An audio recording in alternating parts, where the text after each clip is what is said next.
remercier le professeur Rigaud et Patrice Godin qui sont à l'origine de cette conférence en m'invitant pour présenter cette série de recherches que j'ai conduit donc avec Patrice Godin de l'Université de la Nouvelle-Calédonie et puis dans le cadre de l'équipe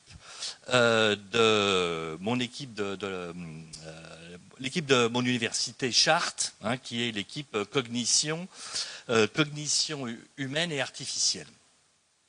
Alors, le thème que je vais vous proposer, l'intitulé porte sur donc culture et effet de dotation. Et je débuterai mon propos par quelques petites remarques liminaires, un petit peu pour circonstancier le cadre dans lequel ces recherches se sont développées. Je reviendrai sur la question de ce que sont les biais cognitifs, dans la mesure où c'est au cœur de la recherche. Ensuite, j'aborderai le cadre théorique dans lequel ces recherches se sont inscrites. Je proposerai donc le nouveau mécanisme psychologique que l'on a cherché à tester expérimentalement pour expliquer ce qu'est ce biais. On passera particulièrement au crible les résultats expérimentaux et plus particulièrement, je mettrai un accent sur les recherches qui ont été conduites en Nouvelle-Calédonie avec à chaque fois des étudiants néo-calédoniens. Et puis, je terminerai par une discussion et conclusion sur ces résultats. Alors, l'étude le cadre dans lequel on se situe, eh bien, c'est un domaine qui se situe au carrefour de trois disciplines. Alors, l'économie expérimentale, qui est un domaine qui est relativement récent. Les sciences cognitives, la psychologie et plus particulièrement dans notre cas la psychologie développementale qui dans notre situation eh bien, est une psychologie qui va s'intéresser à la fois à la compréhension qu'a l'enfant, l'adolescent, l'adulte, voire l'expert. On est donc dans une approche lifespan, c'est-à-dire tout au long de la vie, où on essaye de comprendre l'évolution, la genèse des conduites. Et puis le dernier secteur, eh bien, c'est l'anthropologie. Alors pour illustrer l'anthropologie, j'ai pas trop de solutions, donc j'ai fait au plus simple, et en même temps, Patrice qui aurait souhaité être présent, eh bien, est retenu là pour des raisons personnelles qui faisaient qu'il ne pouvait pas venir aujourd'hui et il regrette. Alors, l'effet de dotation, c'est un biais cognitif. Alors, un biais cognitif, qu'est-ce que c'est? Eh bien, ça va être une routine.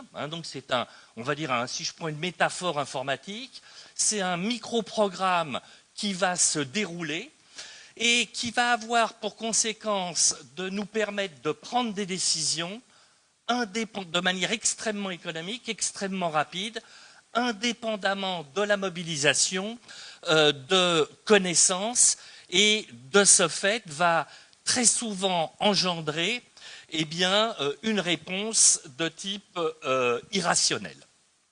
Voilà, voilà ce qu'est un biais cognitif. Donc il existe de nombreux biais cognitifs et nous on va s'intéresser à un biais qui est l'effet de dotation. Alors les biais cognitifs ont été particulièrement étudiés par un auteur qui est Kahneman.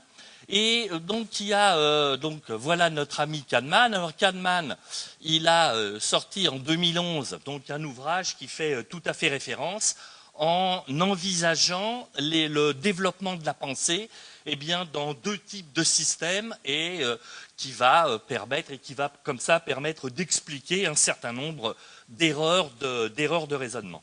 Alors, Kahneman a pour formation initiale, c'est un psychologue cognitiviste. Et puis, il a une deuxième compétence, c'est qu'il est également économiste. Et puis, dans le cadre de ce travail, eh bien, on n'aura que du beau monde, c'est-à-dire qu'il reçoit le prix Nobel d'économie en 2002. Donc, c'est lui qui va poser le cadre et donner une explication à ce qu'est l'effet de dotation. Alors, l'effet de dotation, c'est un biais cognitif qui va se traduire par le fait qu'à partir du moment où je possède un bien, eh bien, ipso facto, je lui attribue une valeur supérieure.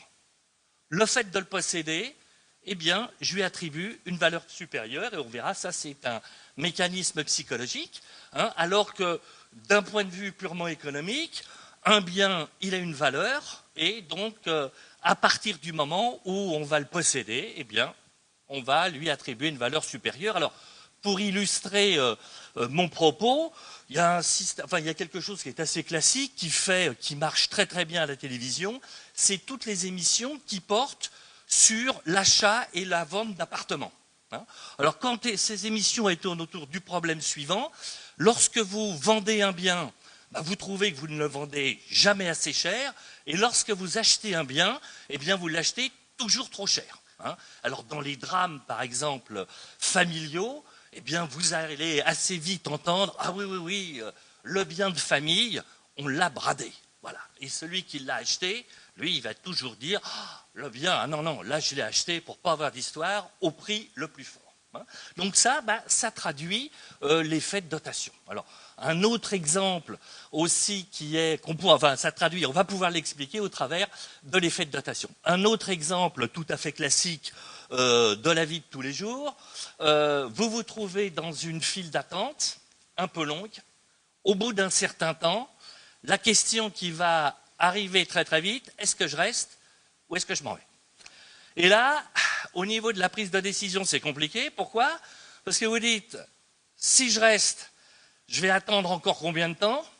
Mais si je pars, j'ai perdu tout le temps investi. Non, je l'ai perdu. Voilà.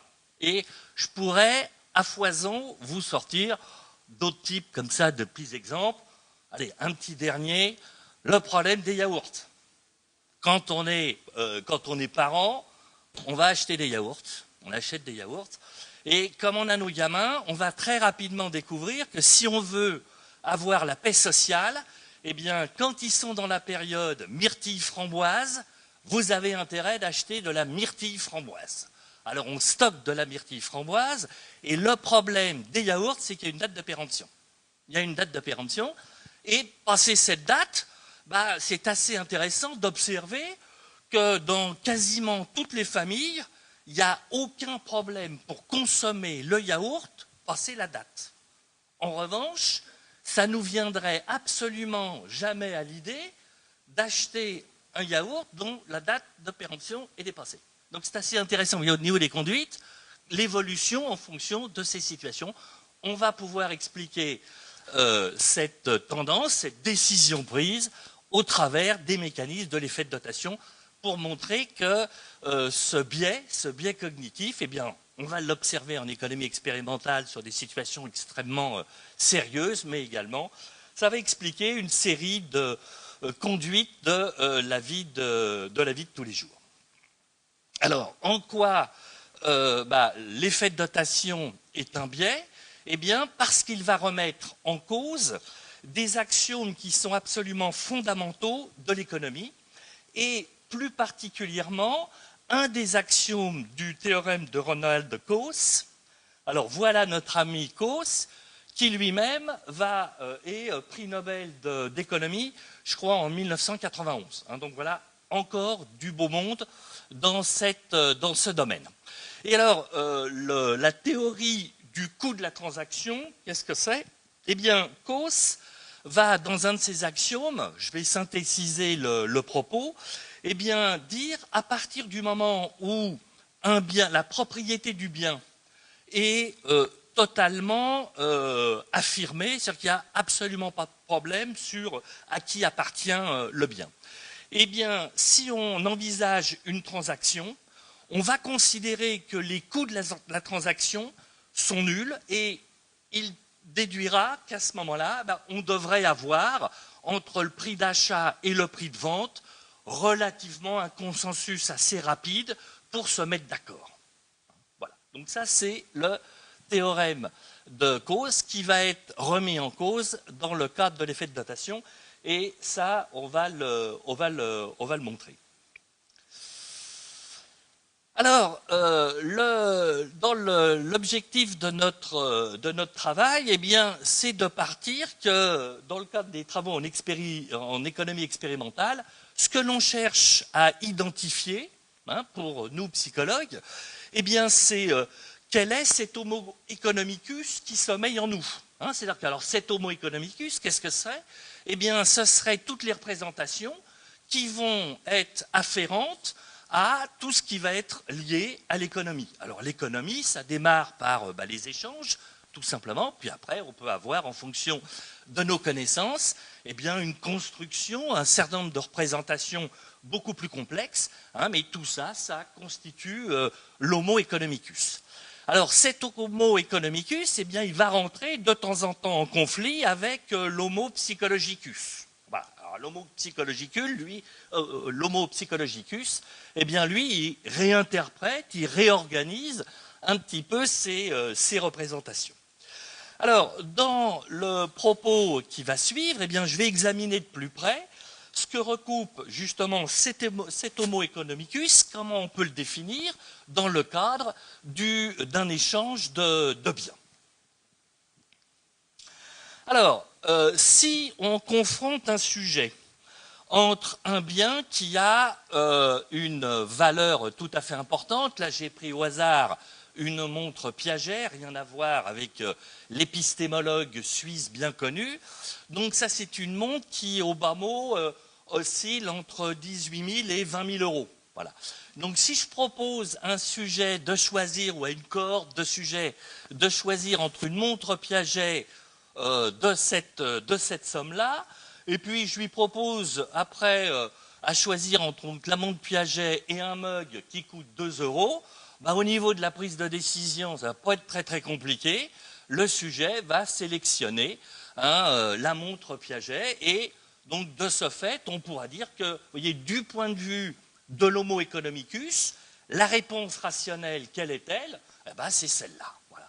Un sujet, vous voyez, qui aurait construit comme ça une représentation, et là qui est tout à fait conforme, j'allais dire, aux théories économiques, du point de vue de l'homo economicus, eh bien c'est ce choix-là qui serait le choix qui serait arrêté et qui constitue la réponse rationnelle. Alors dans la même si j'appuie pas au bon endroit, c'est pas bon. Alors dans la même situation, on peut se poser la question, mais qu'en est-il si je demande au sujet de choisir entre deux objets? Alors j'ai pas pris n'importe quoi, j'ai pris un mug suisse et bien entendu du chocolat suisse. Il faut savoir que les Suisses consomment de mémoire plus de 12 kilos de chocolat par an et par habitant. Donc si les nourrissons n'en consomment pas, il y en a d'autres qui se rattrapent.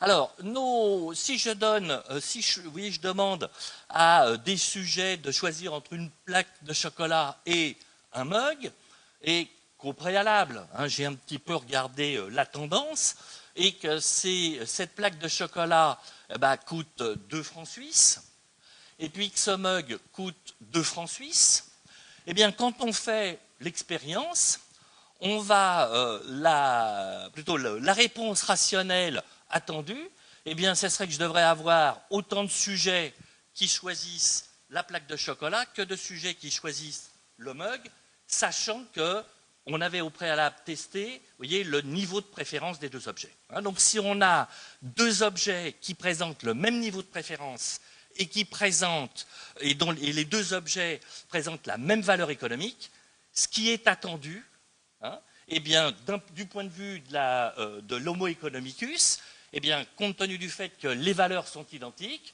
si le niveau de préférence est similaire, je devrais avoir autant de sujets qui choisissent l'objet A que de sujets qui choisissent l'objet B. Donc voilà, sur le plan rationnel, voilà les réponses qui seraient attendues du point de vue de l'homo economicus. Alors, la question que nous, psychologues, on se pose toujours, c'est d'accord, on a une théorie économique qui nous dit voilà comment le sujet fonctionne, et un psychologue, lui, ça peut pas être suffisant pour lui. Nous, on veut voir, et on veut voir pour de vrai. Voilà. Alors, pour voir pour de vrai, c'est-à-dire qu'on va tester expérimentalement la situation, on va tester expérimentalement ces hypothèses. Et donc là, on va avoir un auteur qui est Knecht, donc qui fait partie de l'équipe de Kahneman et de Tversky, qui va être le premier à tester expérimentalement ces axiomes de l'homo economicus. Hein, l'idée qui est sous-jacente à tout ça, c'est que pour comprendre les conduites des sujets, pour comprendre la prise de décision que les sujets, lorsque les sujets prennent une décision, comment ils opèrent, on part du principe qu'on aurait des représentations et que sur ces représentations opéreraient un certain nombre de principes. Alors là, on va tester, est-ce que les théories économiques pures et dures, hein, qui partent du principe que si j'ai deux objets, c'est la valeur économique qui va toujours primer. Si j'ai deux objets qui ont le même niveau de préférence et la même valeur économique, théoriquement, je devrais observer autant de sujets qui choisissent l'un et l'autre. On va vérifier cette affaire. Alors sur le plan expérimental, Knecht va opérer de la manière suivante. Il va prendre trois groupes de sujets. On part du principe que ces trois groupes de sujets sont constitués, sont identiques. Hein. Donc la plupart du temps, nous, c'est des étudiants de psycho. Étudiants de psycho de première et de deuxième année. On leur explique que s'ils participent à l'expé, eh bien, il y aura une petite gratification. Ça, on fait ça en France, nous, c'est un petit plus pour la validation.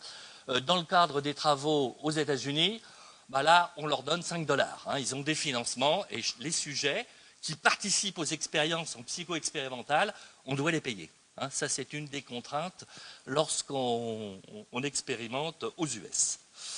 Alors, au premier groupe de sujets, on va leur demander de choisir entre le mug et la plaquette de chocolat, hein, pour tester ces deux objets, l'objectif étant d'arriver à trouver deux objets qui présentent le même niveau d'intérêt, sachant qu'on a neutralisé la variable coût, les deux objets ont un coût similaire, hein, à quelques centimes près. Et donc, expérimentalement, lorsque Knecht va réaliser sa manip, il va observer que 46% des sujets choisissent le mug et 54% des sujets vont choisir la plaquette de chocolat. Quand on fait un test statistique, on va montrer qu'il n'y a pas de différence. La différence n'est pas significative, donc on peut considérer que les deux objets présentent le même niveau d'intérêt. Donc ça, c'est la première phase, qui est une phase tout à fait déterminante si on veut comprendre le reste de l'affaire.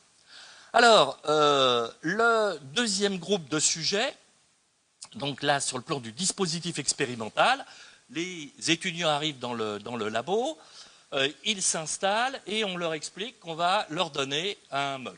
On leur donne un mug, la plupart du temps c'est un mug aux armes de l'université, donc c'est pas un objet rare, on a bien choisi notre objet, on leur donne le mug qu'on a testé au préalable.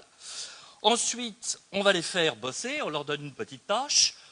Ce que nous on fait, c'est on va donner une tâche qui va durer une quinzaine de minutes. Hein, il y a une nécessité qu'il y ait une tâche qui dure une quinzaine de minutes et donc chaque sujet a devant lui le mug.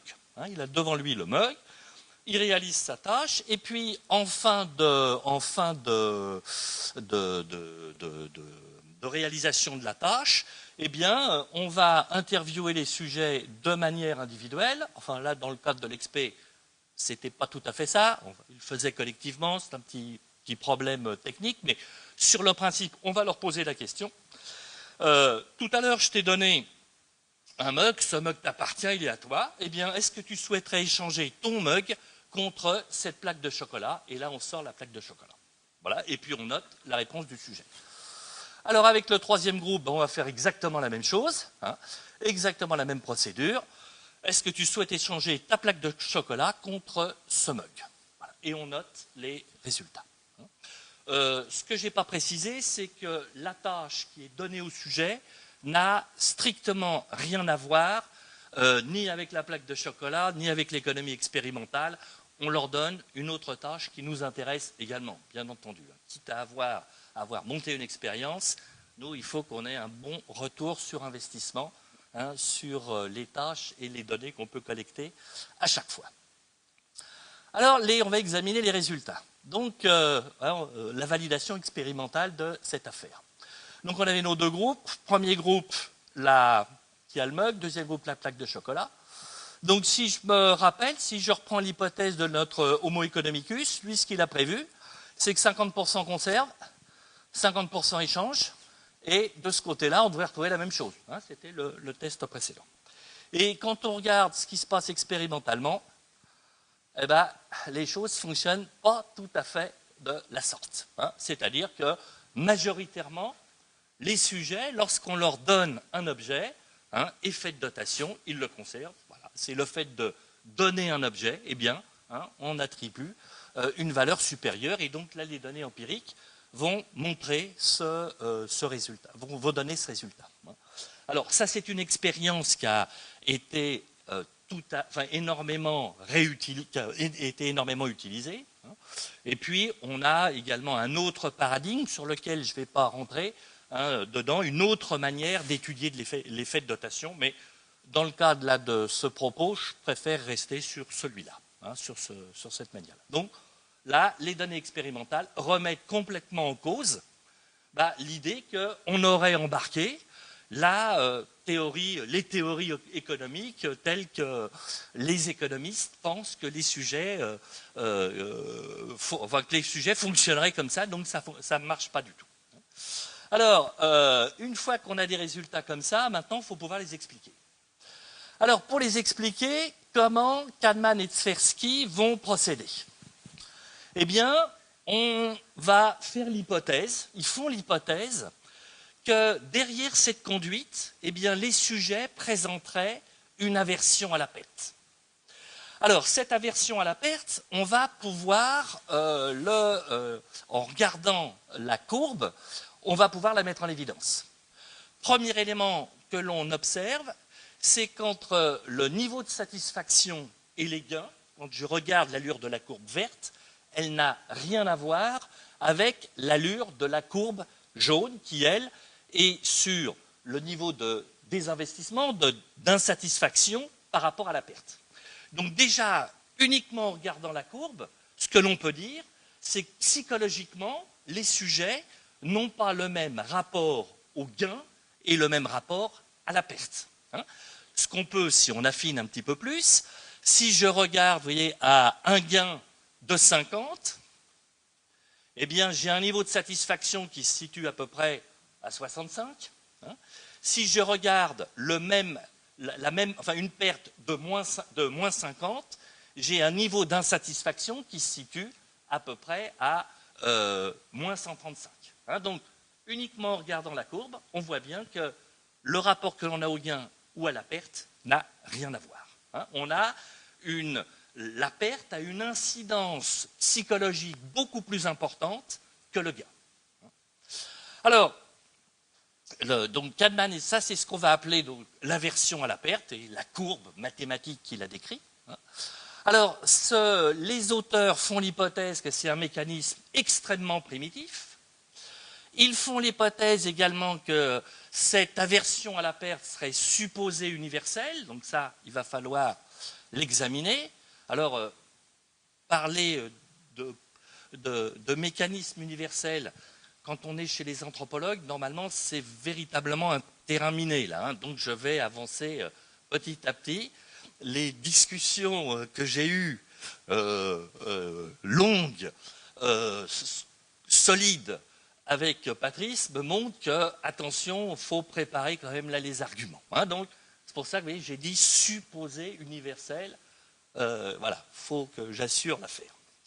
Alors, on viendra, et je mettrai un bon petit coup de zoom sur cette question-là. Alors, pour illustrer, vous voyez, ce rapport différent qu'on a entre le gain et la perte, on a une autre manip qui est extrêmement robuste.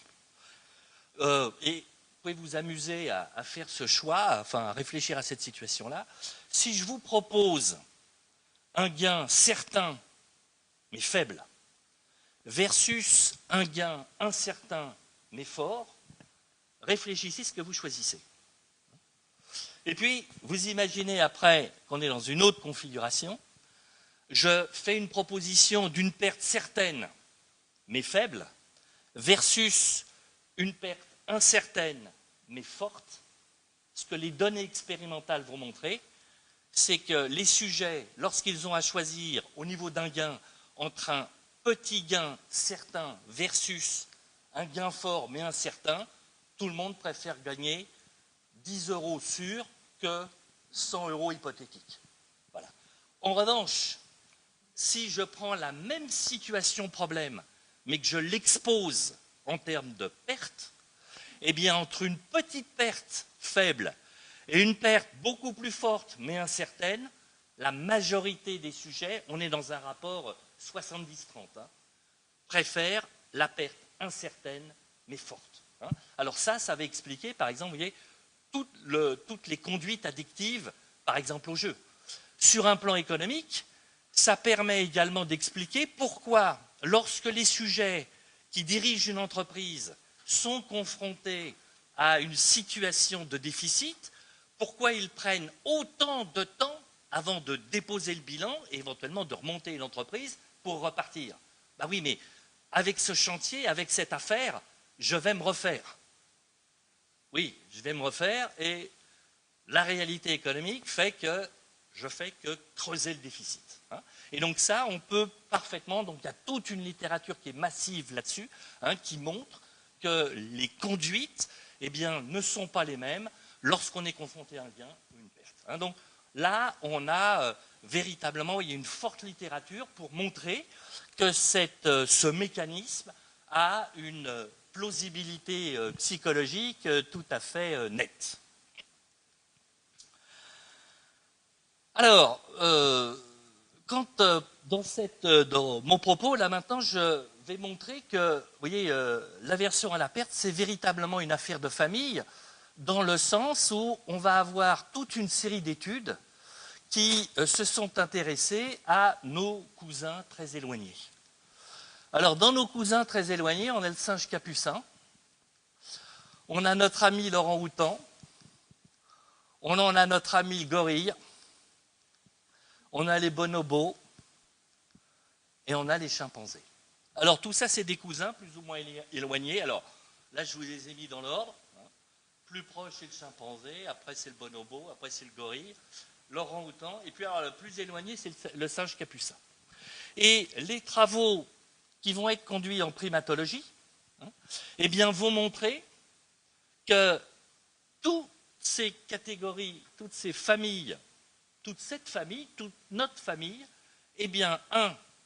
présente une aversion à la perte et donc va manifester, sur un plan expérimental, un effet de dotation. Donc on a une littérature extrêmement puissante. Alors, sur le plan technique, c'est assez compliqué parce qu'il faut s'assurer que le singe comprend qu'est-ce que c'est qu'un échange. Le deuxième élément, c'est d'arriver à lui faire comprendre ce que c'est qu'un échange marchand. On va montrer qu'il est tout à fait capable de saisir ce qu'est un échange, ce qu'est un échange marchand.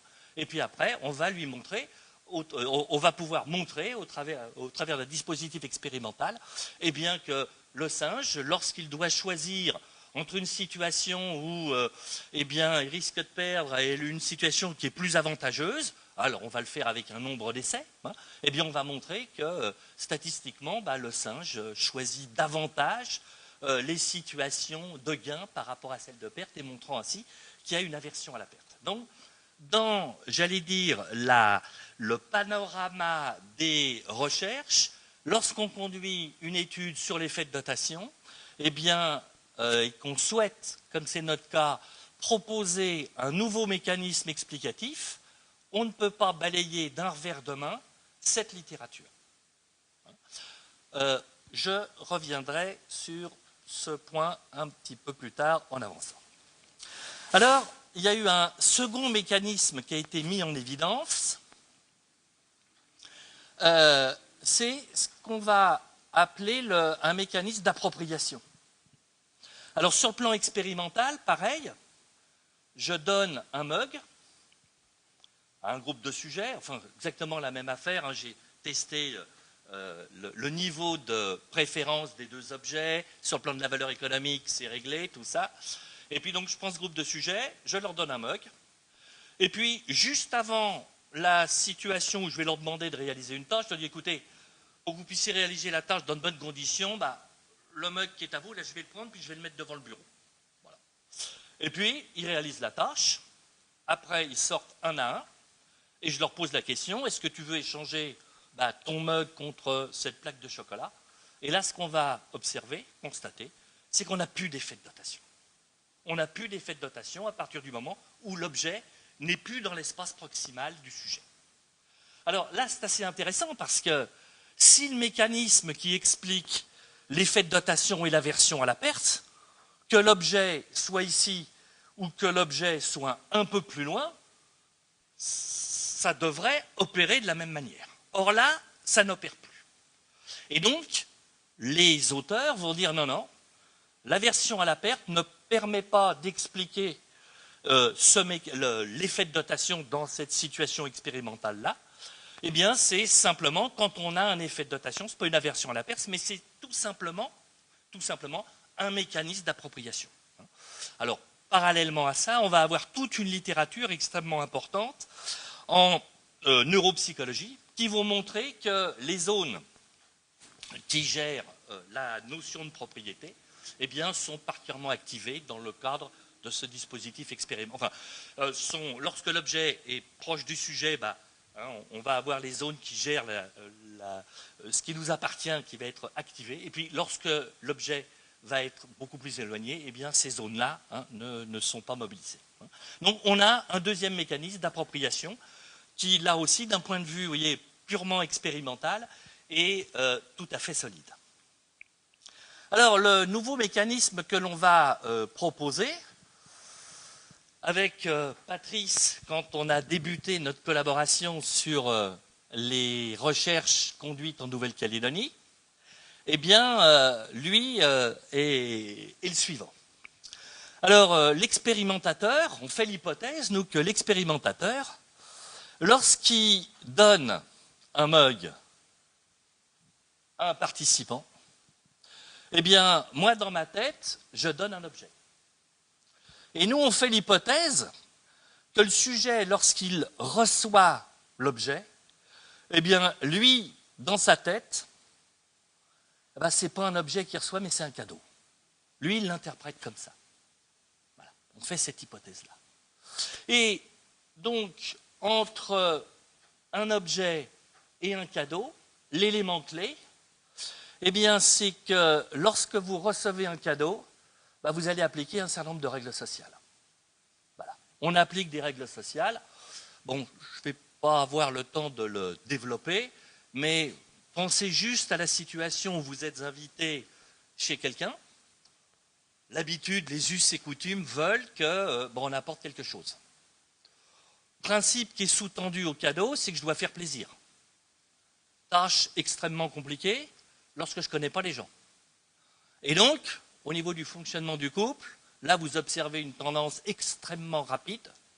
C'est que le gars va dire, écoute, tu vas t'en occuper. Et c'est Bobonne qui gère l'affaire. La capacité de sous-traiter, face à un problème très complexe, on va le réduire et on donne à la sous-traitance. Et quand on est pris au dépourvu, on a le joker, les fleurs pour madame et la petite bouteille pour monsieur. Grosso modo, quand on se regarde un peu tous, on la joue tous pareil. Alors ce qui est fabuleux, c'est qu'on la joue tous pareil, mais tout le monde sait qu'on la joue tous pareil.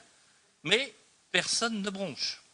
Et là, vous avez un grand moment de la comédie humaine lorsque vous apportez à la fois les fleurs et la bouteille. Vous apportez les fleurs. Ah, qu'est-ce que tu me fais plaisir avec ces fleurs. Oh, tu les as. Faut que je te le dise. C'est celle que je préfère. Voilà. Il y a tout un moment comme ça. Pour la bouteille, même chose, on la regarde. Oh, un millésime. Enfin bon, là, vous avez tout un grand moment là-dessus. Et ça fonctionne parfaitement. Tout le monde est au clair de tout ça, mais ça opère comme ça. Alors, parmi les règles, de politesse, il y a un élément qui est très clair, c'est que devant la personne, il n'est absolument pas question de dire « Ah ben c'est pas beau hein. ». Ça, c'est complètement interdit. Hein. Donc, nous, on fait l'hypothèse que l'échange, c'est quelque chose qui est socialisé. Hein, et donc, de ce fait, on va appliquer des règles de politesse. Et dans notre cas, bah, les règles de politesse, quelles sont-elles? C'est quand on me fait un cadeau, bah, le cadeau, la personne est là, je ne vais pas lui dire bah non, je veux échanger ton cadeau, enfin je veux échanger ton objet, ça signifie bah, qu'il n'a pas su interpréter, enfin voilà, c'est une violation complète de l'affaire. Donc ça c'est l'hypothèse de l'équipe Jamais Baradjin en 2014. Alors là on est quand même un petit peu ambitieux dans la mesure, vous voyez, on va juste un petit peu chambouler notre ami Kahneman, qui est juste prix Nobel quand même d'économie. Et donc, deux petits chercheurs de Paris, eux disent, bah, tu vois, la version à la perte, c'est peut-être pas tout à fait ça. Donc, c'est ça notre hypothèse. Alors, à partir du moment où je m'engage, je formule cette hypothèse, eh bien, on a développé donc tout un programme de recherche qui se sont déroulés sur 3 phases. Hein, 3 phases qui nous permettent bah, de valider expérimentalement cette hypothèse.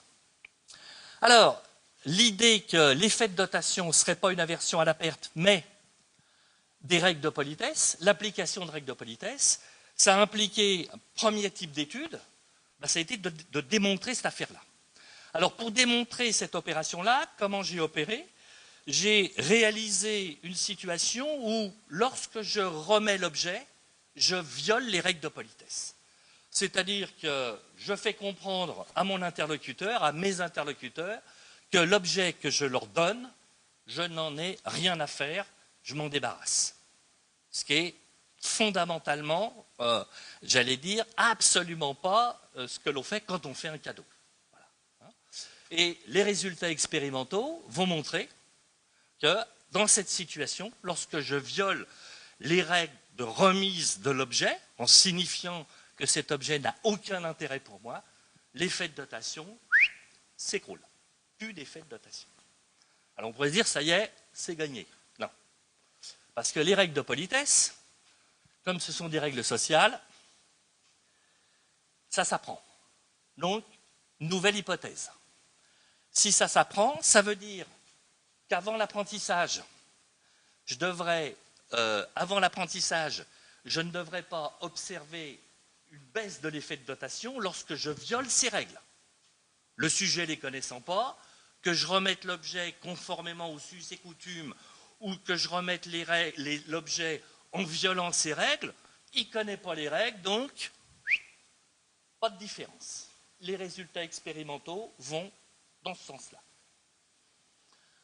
Après l'apprentissage des règles, je devrais observer un effet de dotation dans la situation standard, hein, c'est-à-dire quand je remets conformément aux us et coutumes l'objet, ça devrait fonctionner, et lorsque je viole les règles, je ne devrais plus l'observer. Hein. Donc là, on va avoir une série de recherches qui vont montrer hein, que nous validons ce type d'hypothèse. Donc ça, c'est le premier niveau.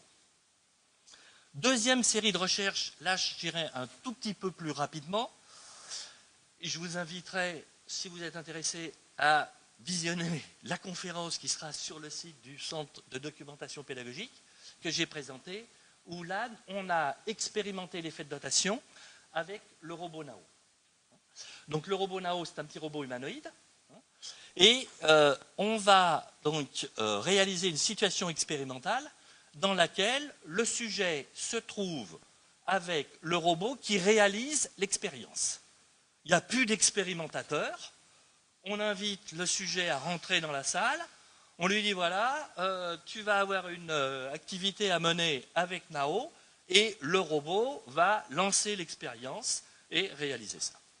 Alors, dans cette situation-là, on part, nous, du principe qu'avec un robot c'est une machine et il n'y a absolument pas, j'allais dire, de nécessité d'être poli avec un robot. Donc, si il n'est pas poli avec un robot, à ce moment-là, c'est un objet.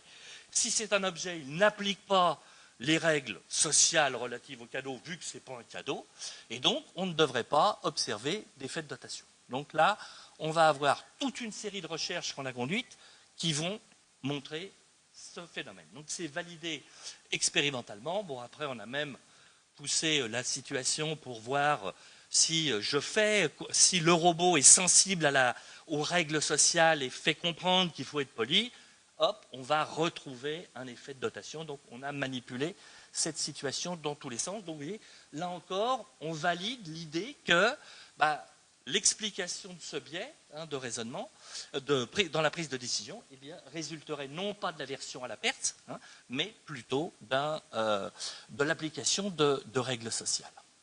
Et alors, le cœur de notre affaire, ça a été de dire, si ce sont des règles sociales, les règles sociales ne sont pas les mêmes dans toutes les sociétés. Et donc, ce qu'on va essayer de trouver, c'est des sociétés dans lesquelles le rapport à l'objet, le rapport à la propriété est différent. Et qu'est-ce que cela va donner? Alors, on a un premier papier au niveau de la littérature d'une collègue psychologue qui s'est intéressée aux populations Asda de Tanzanie du Nord. Alors, je ne vais pas raconter la culture des Hadza de Tanzanie du Nord, parce qu'il y a des anthropologues qui sont beaucoup plus compétents que moi sur le domaine, mais bon, ce sont des populations de chasseurs-cueilleurs. Et dans cette situation expérimentale, notre collègue, Apicella, va proposer un effet de dotation. Donc elle est partie, elle a pris 2 groupes de sujets. Un groupe de sujets qui est très en contact régulièrement avec des populations occidentales. Ils participent à ça s'appelle de l'écotourisme, et donc on va vendre un certain nombre d'objets réalisés. Et donc, dans le cadre de ses études, elle va proposer une situation où on va faire un échange, et donc là on a la photo qui montre comment elle procède. Voilà, et ce que les résultats vont montrer, c'est que lorsque je propose ces situations d'échange à des populations qui ne sont pas en contact avec les Occidentaux, et qui donc fonctionnent sur un autre type de rapport à l'objet.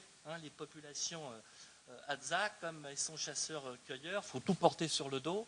Donc, par principe, personne n'a 2 couteaux, 2 arcs. Enfin, il n'y en a pas un qui peut thésauriser parce qu'il faut tout porter, il fait chaud, c'est compliqué. Voilà, et puis de manière, au niveau des règles qui sont posées, on est dans une société de partage. Et donc, on n'observe pas d'effet de dotation. En revanche, lorsque les sujets sont en contact et ont intégré la dimension marchande, on va observer un effet de dotation. Alors, notre collègue, dans son papier, elle est quand même sérieusement embêtée avec le point suivant, c'est qu'elle va démontrer donc qu'effectivement, l'effet de dotation n'est pas universel. Mais en même temps, comment expliquer que du côté de nos grands cousins, les singes, on observe un effet de dotation, puis après ça disparaît. Comment expliquer cette affaire-là? Donc là, elle est un peu coincée sur cette affaire. Alors elle va évoquer, elle trouve une solution qui est intéressante, c'est de dire attention, l'effet de dotation, effectivement on l'observe chez les singes, on a toute une littérature extrêmement puissante, mais en milieu naturel, on ne l'a jamais observé. Et c'est vrai que les études qui ont été faites sur des singes, c'est des singes qui sont dans des zoos. C'est pour ça que les auteurs sont nombreux, parce que dans un zoo, il y a 2-3 gorilles, mais pour faire une étude, il ne faut pas 2-3 gorilles, donc on repère tous les collègues qui ont 2-3 gorilles, paf, on monte le protocole expérimental, et avec 3-4 zoos, boum, on a une population suffisante pour réaliser l'expérience. Voilà.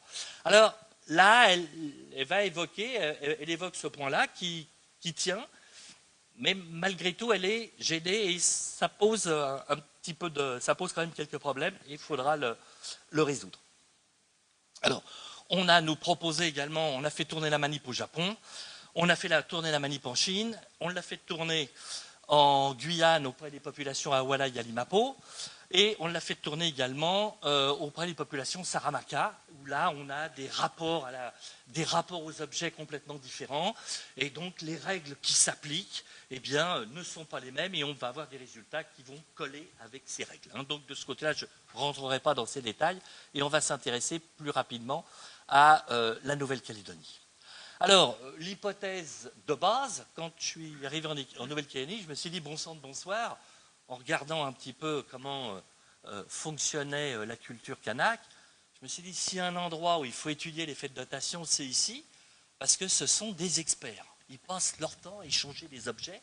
Donc là, pour le psychologue que je suis, il y a véritablement une mine dans ce coin-là.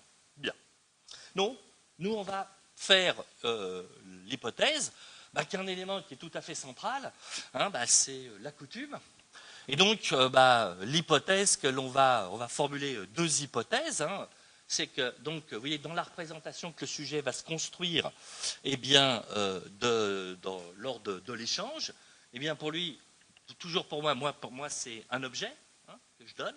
Et puis pour le sujet, lui, va interpréter ce don, comme dans le cadre de la coutume, et on ferait l'hypothèse, eh bien, que c'est ces règles-là qui s'appliqueraient. Et donc, première hypothèse que l'on va formuler, c'est qu'on devrait observer un effet de dotation chez les très très jeunes enfants. Pourquoi? Eh bien, alors, il faudra déterminer l'âge. Pour l'instant, on a des résultats, maintenant je peux le dire, mais initialement, on dit voilà, chez les très très jeunes, nous on fait l'hypothèse qu'on devrait observer un effet de dotation. Pourquoi? Parce qu'on a toute la littérature avec la famille des hominidés. Et deuxième élément, le mécanisme d'appropriation. Donc on part du principe que ce mécanisme d'appropriation, il est très très primitif, il explique la construction développementale de la notion de propriété, qui démarre très très tôt chez l'enfant. Et donc, on dit, voilà, chez les très très jeunes enfants, voilà ce qu'on devrait observer. Et puis en revanche, sous l'effet de l'apprentissage des règles culturelles, qui sont complètement différentes dans la culture kanak, eh bien, on devrait appliquer aux objets et aux échanges, eh bien, les principes qui structurent cette culture. Et donc, on fait l'hypothèse qu'on ne devrait plus observer d'effets de dotation. Alors, on verra à partir de quel âge. Alors, sur le plan méthodo, on va reprendre exactement, vous voyez, le même dispositif, voilà, avec des objets ciblés, bien entendu. Alors, on a un grand nombre d'études qui ont été réalisées en province nord, on en a d'autres encore en cours, mais voilà. Alors, plus particulièrement pour celles chez les enfants, elles ont été faites dans des écoles de tribus. Pour les 10-11 ans à l'école près de Connay, et puis également on l'a fait au collège pour avoir, vous voyez, une première étude développementale, voir ce qui se passe. Alors, la caractéristique, nous, de nos études, comme moi je ne suis pas un spécialiste de l'approche culturelle comparative, je ne veux pas de bruit dans mes manips, et donc, nous, les expérimentateurs, sont des locaux. Voilà. Ils sont tellement locaux que ce sont des étudiants de Nouvelle-Calédonie. Et quand ils manipent nous sur ces sujets-là, ce sont des locuteurs. Et la manip se fait dans la langue.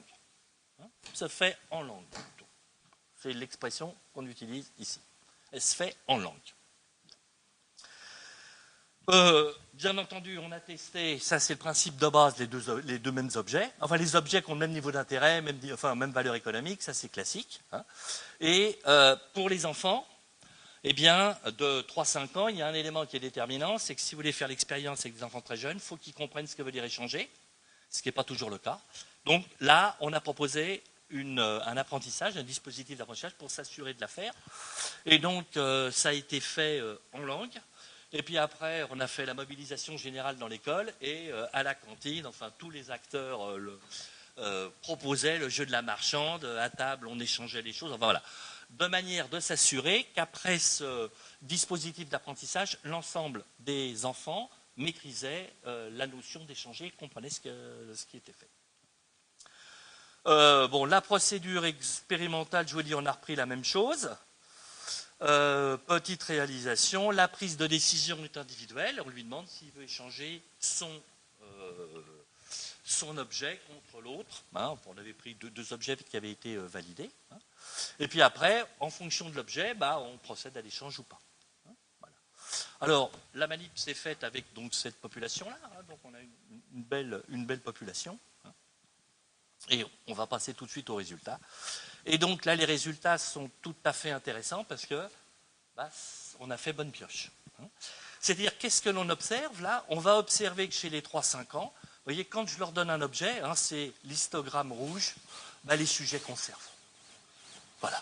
Et puis, passé 10, 11 ans, 14, 15 ans, on va avoir un écroulement de l'histogramme rouge.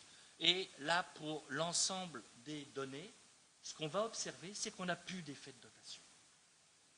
Voilà. On n'a plus d'effet de dotation, ce qui nous permettrait de dire que, du point de vue économique, les sujets Kanak sont plus rationnels que l'ensemble de la population occidentale, dans la mesure où, pour la population occidentale, on observe un effet de dotation à partir de 3-5 ans. Hein, voilà. Donc, on a montré sur le plan statistique qu'il n'y a pas d'incidence entre le type d'objet et puis la nature de la prise de décision. Tout ça, c'est non significatif. Et puis après, on va montrer, vous voyez, qu'on a un fort effet de dotation. Hein, on a une chance sur 1000 de se tromper. Hein, donc voilà, on a un fort effet de dotation pour les 3-5 ans. Et puis après, pour l'ensemble des autres âges, là encore, on n'a plus du tout d'effet de dotation. Hein, donc, les résultats expérimentaux valident notre hypothèse. Alors, on va avoir ces résultats, vont être confirmés, là encore, dans d'autres études, et on peut montrer que dès 6-7 ans, eh bien, on n'observe plus d'effet de dotation parmi les enfants de population kanak. Alors, juste pour le fun, en France hexagonale, j'ai repris les mêmes populations. Hein, vous voyez, il n'y a pas besoin de se prendre la tête longtemps. Les sujets, ben, ils refusent. Dès que je leur donne quelque chose, voilà, hein, ça conserve, on ne veut pas lâcher, on applique les règles de politesse. Alors, donc, ce qu'on va pouvoir montrer, hein, c'est que l'effet de dotation chez l'enfant kanak, bon, on met en évidence, c'est tout à fait conforme, voyez, hein, aux travaux à la fois en primatologie. Donc, nous, notre idée, hein, c'est que effectivement, on observe chez les hominidés, c'est un mécanisme très très primitif d'appropriation. Donc, le mécanisme d'appropriation, on va l'observer chez les enfants très très jeunes. Et puis après, dès que le poids de la culture, les règles sociales sont apprises, et ben, au fur et à mesure, on va très rapidement avoir une conduite qui va être conforme, hein, à cette hypothèse. Voilà. Donc ça, c'est ce point-là. Et puis, à partir de 10-11 ans, donc sur les données, hein, ça disparaissait, mais les autres études, j'ai un petit peu avancé sur mon propos, montrent que c'est beaucoup plus précoce. Donc, dans la dernière étude, et Micheline, notre expérimentatrice, est présente, et donc, voilà ses résultats. Hein, on va montrer, vous voyez, si je compare la population kanak à la population occidentale, enfin, collecte en France hexagonale, hein, eh bien, donc, vous voyez, il n'y a pas de problème d'interprétation. J'ai un fort effet de dotation sur les données en France hexagonale, alors qu'auprès de la population kanak, on n'a pas d'effet de dotation. Voilà. Alors, en conclusion, nos résultats vont montrer que ce biais cognitif très très puissant est présent donc, chez les hominidés. Ça, la démonstration a été faite. Et auprès de la population kanak, eh bien, dès l'âge de 6 ans, les règles sociales qui s'appliquent aux échanges sont complètement opérantes, hein, et vont complètement réduire ce mécanisme, ou du moins ce mécanisme va être, les règles sociales vont complètement le réduire.